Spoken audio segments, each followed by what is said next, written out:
Halo guys, kali ini bukan cuma nonton, berkesempatan meliput press conference Made in Bali. Gimana? Penasaran? Yuk kita simak. Di mana film ini diproduseri oleh Joseph Tarigan dan juga disutradarai oleh JP Yudi, dengan tentunya skenario ditulis oleh penulis peraih Piala Citra FFI 2024 Oka Aurora. Nah, pada dasarnya film drama romance Made in Bali ini mengikuti kisah seorang Made. Jadi Made ini adalah anak dari seorang dalang terkenal di Bali. Dan sejak kecil Made itu berteman dekat, sudah akrab sekali dengan Niluh.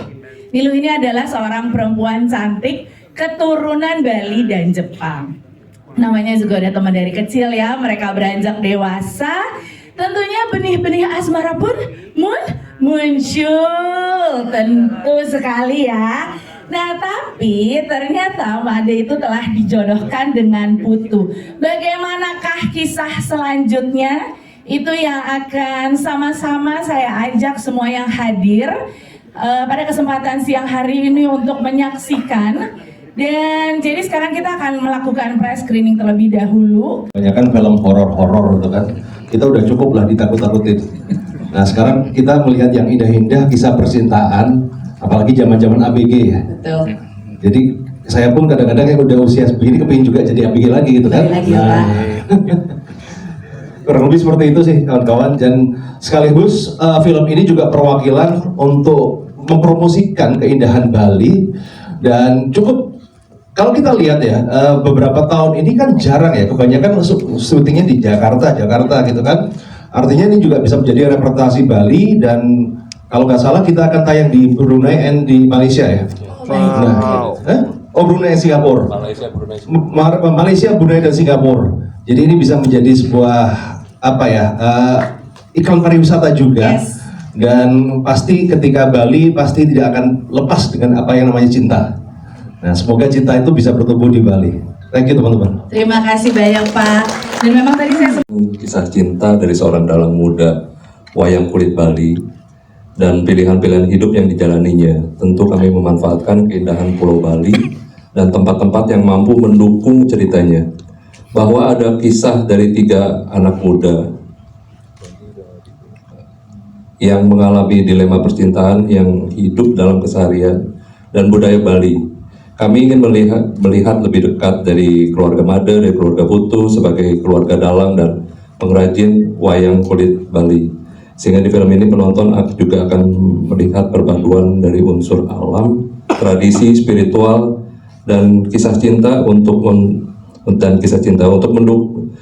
bisa mendukung hal tersebut. Kami pun menggunakan lokasi yang bisa mempresentasikannya. Salah satunya kami syuting di Desa Taro, itu salah satu desa tertua di Bali yang memiliki tata letak rumah tradisional bersanding dengan kemegahan Pura Agung Gunung Raung, itu pura tertua di Bali.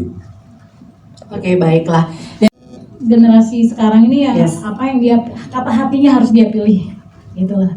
Semoga film ini menjadi dapat pesan moral yang positif, juga pesan budaya juga dapat. Betul, kata hati itu udah paling benar ya. Walaupun dilema ya, yang mana, tapi kata hati harus selalu diikuti.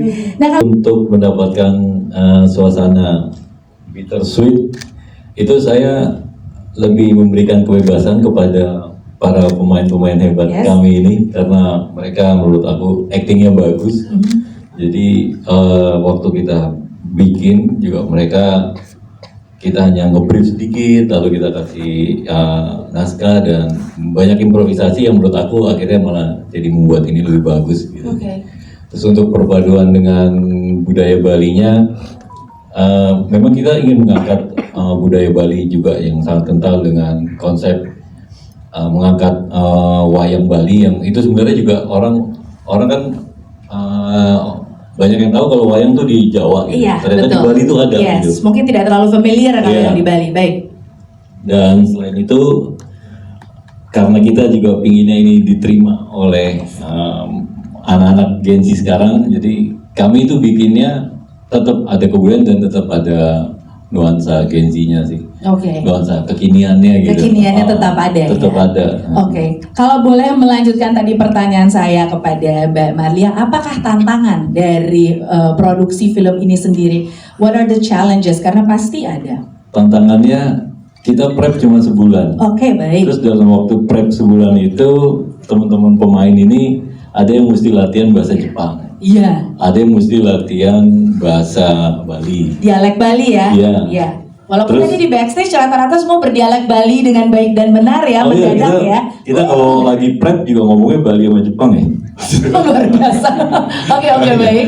Nah, kemudian ada juga yang mesti kayak Fonji latihan nari gitu kan. Pak Swita Jalu mesti jadi dalang. Betul. Mas Ryan mesti bahasa Jepang dan ngelatih dan mesti bisa main wayang gitu. Oke. Ya tapi alhamdulillah mereka menurut saya bisa. Yes. Oke, bagaimana proses pengembangan karakter dari set sebagai ini aku lihatnya dari seorang dalang wayang kulit. Ya, untuk proses pengembangan karakter memang jujur buat aku nggak mudah karena preparationnya itu cukup singkat.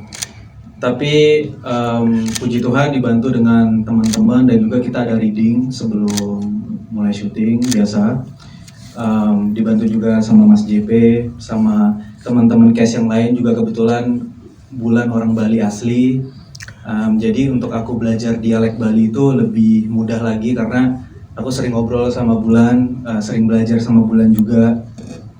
Kemudian untuk pengembangan menjadi dalang itu, aku belajar dalang itu sebelum syuting itu cuma 3 hari, which is itu waktu yang sangat singkat. Tapi aku belajar langsung dari pemain dalang asli ya, Pak Wayan ya, Pak Wayan, maaf aku Pak Wayan ya.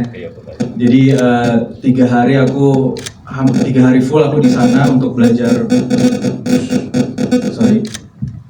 megang wayang itu supaya nggak kaku dan ada alat musik ketukannya itu kalau kalian sadar yang di kaki itu, yang untuk itu tuh nggak mudah sama sekali. Jadi ya aku latihan cukup keras sih untuk bisa bermain itu. Ya semoga semuanya bisa menikmati hasilnya. Mungkin kalau kita cuman dialek biasa itu akan ketahuan kalau. Jadi menurutku kalau itu harus menjadi bahasa yang menjadi milik aku gitu, nggak boleh aku buat dialeknya gitu. Jadi itu yang sangat sulit buat aku. Bahkan aku di Bali itu pun ngobrol sama teman-teman full pakai bahasa dialek Bali supaya melekat jadi orang Balinya. Supaya lebih melekat menjadi orang Balinya. Itu memang kalau kita lihat very fluent ya, maksudnya secara dialek Bali kamu tuh kalau orang nonton tuh oke, tadinya dipikir kamu adalah orang Bali. Dan tapi apakah memiliki fobia kalau naik kendaraan? Enggak sih, Enggak, justru ya? aku malah suka kendaraan. Lebih- Hobi aku malah ketinggian, aku takut ketinggian. Jadi pada saat syuting, oh bukan itu waktu masih kecil ya. Jadi fobianya ketinggian. Iya. All good judulnya.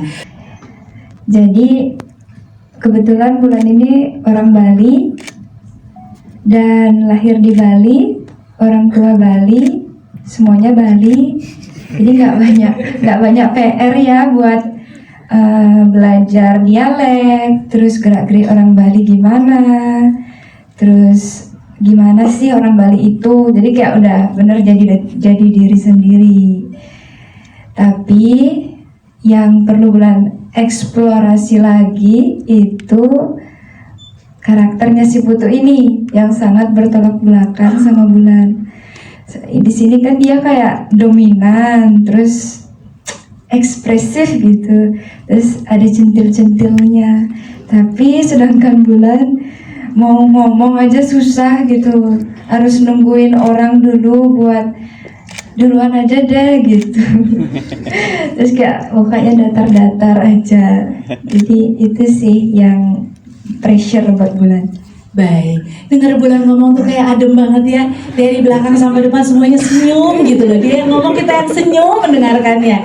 Berarti kan kalau dari tutur kata seorang Bulan, kita bisa melihat ya karakter aslinya Bulan seperti apa. Tapi di film ini, kamu tuh adalah seorang selebgram yang sangat ambisius masuk ke dunia film.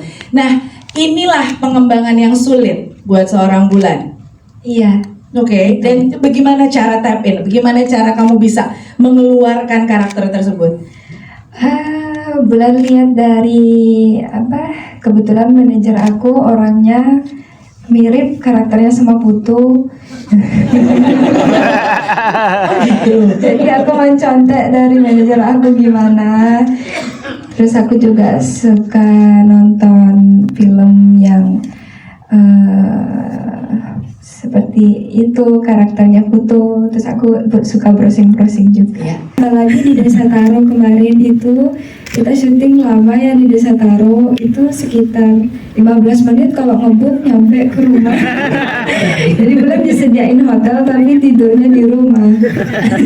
Iya, soalnya kalau di Bali tidur di hotel kayak nggak di Bali. Iya. Makanya Jepang dan Bali. Ya.